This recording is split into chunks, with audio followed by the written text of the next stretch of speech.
రైతుల కోసం రైతులు ప్రీమియం కట్టిన ఫసల్ బీమాకి ఇన్సూరెన్స్ డబ్బులు వస్తలేదని ఒకటి, ఇంకోటి మొన్న సీఎం గారు అన్నారు మీరు పండించిన పంట ఎక్కడైనా అమ్ముకోండి, ఎక్కడైనా అంటే ఎక్కడ అమ్ముకోవాలని రైతులలో ఆందోళన ఉన్నాయి.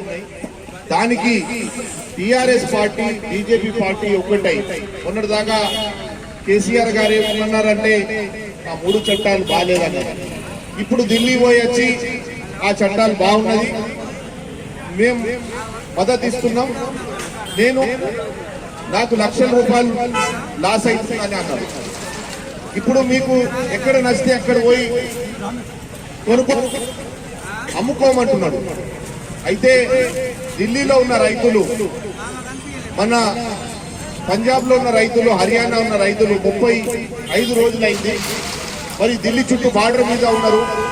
35 రోజుల నుంచి అక్కడ ట్రాఫిక్ ఇబ్బందులు ఉన్నా అక్కడ ఉన్న లారీ ఓనర్ అయినా కానీ డైలీ డ్యూటీకి పోయే వాళ్ళైనా కానీ వాళ్ళు సపోర్ట్ చేస్తున్నారు.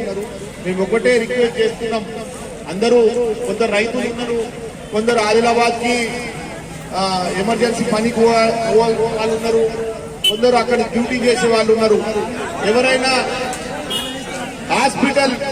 హాస్పిటల్ పని మీద పోయేడుతుంటే మీరు మాట్లాడండి, వచ్చి ఎవరైనా హాస్పిటల్ ఉంటే పంపిస్తాం, కానీ కొంచెం సహకరించండి అని. ఎందుకంటే 35 రోజుల నుంచి అక్కడ రైతులు కూర్చున్నారు, కానీ అందరు సపోర్ట్ చేస్తున్నారు.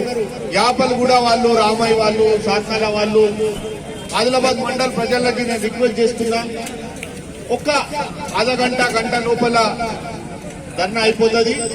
మీకోసమే ధర్నా చేస్తున్నాం, ప్లీజ్ కోఆపరేట్ చేయాలని రిక్వెస్ట్ చేస్తున్నాం. ఎందుకంటే రైతులకు మద్దతు ఇయ్యాల చేస్తేనే రైతులు బాగుంటారు. రైతులు పండించిన పంట ఇంట్లో ఉంటే బజార్లో గిరాకు కాదు.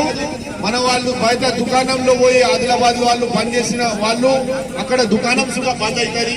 మీకు రిక్వెస్ట్ చేస్తున్నాం, 1 గంట లోపలనే ముగిస్తుంది ఇది, మీరు కోఆపరేట్ చేయాలని రిక్వెస్ట్ చేస్తున్నాం.